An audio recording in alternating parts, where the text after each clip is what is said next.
Hey folks, I bought a 2-pack of these LED grow lights, and they're designed to have these where you have these hooks that you hook onto and you have the string and then you hang it from the ceiling.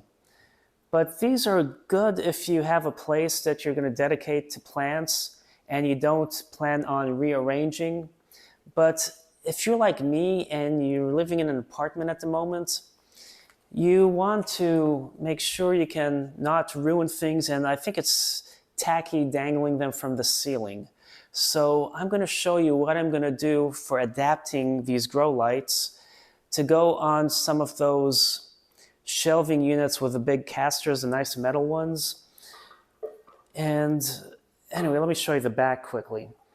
So I wish they designed this to be lower profile.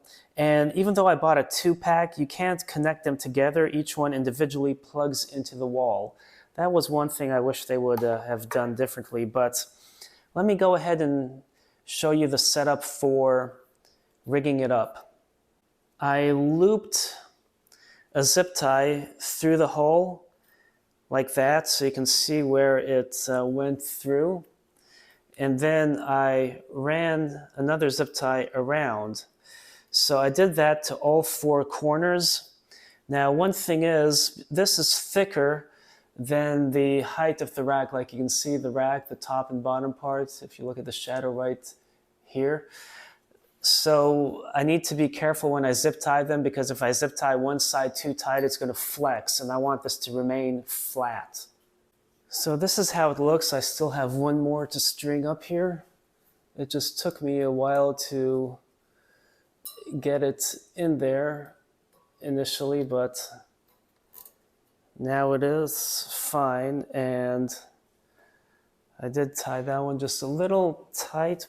You know, you want to make sure this is going to be fairly level, and that's a nice thing about the zip ties. As long as you don't go too far, you can make it a lot more level than you can with those hooks and hangers that came with it. Especially if you're like me and very persnickety. Okay. So there we go. And then I'm going to have to loop this thing up.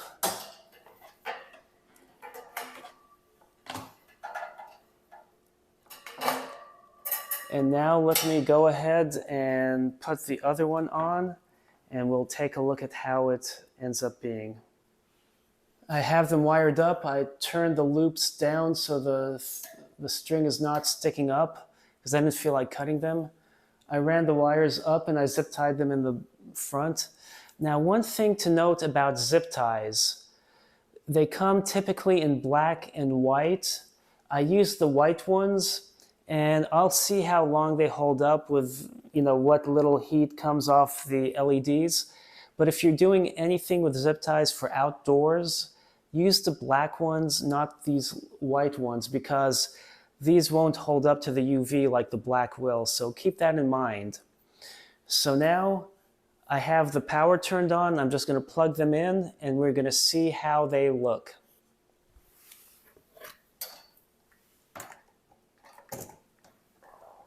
Wow, these are really bright.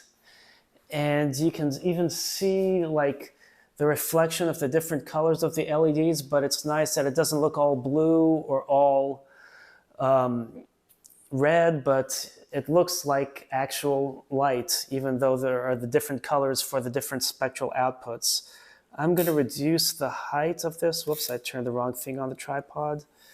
So you can see how happy my nepenthes are down there. So anyway, I am so excited about this. Even though I didn't like the thickness of the top thing, and I just had to be careful with not zip tying it too tight, these work really well on those racks.